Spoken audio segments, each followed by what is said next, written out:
Hello, magandang buhay po sa lahat. Naka-ready na ba ang mga kunyang? Dito po sa Hong Kong ngayon ay parating ang Typhoon 10, no? Kaya kami andito sa rooftop ay nagliligpit ng mga dapat iligpit at nakatali ang mga dapat itatali. So yan ang mga upuan, mga lamesa namin nakatali na kasi delikado kapag lumipad at bumagsak sa baba at may madisgrasya, malaking penalty, no?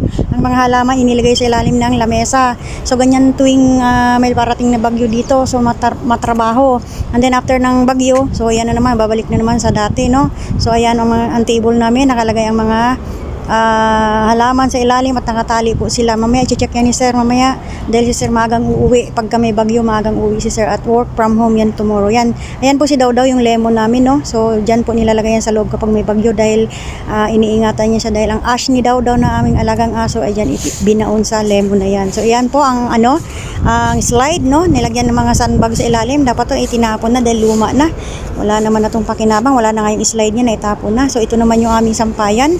At nilagyan na rin namin ng sandbag para hindi mailipad, magaan lang po kasi yan. Ito naman yung trampoline namin, nilagyan namin ng mabibigat na mga gamit sa loob at sa ilalim may mga mapabigat din siya dahil nung nakaraang bagyong Typhoon 8 napaurong talaga ito ng hangin. So ito naman ang ibang mga sampayan namin, naka-fold na, nakatali, no, sa gilid.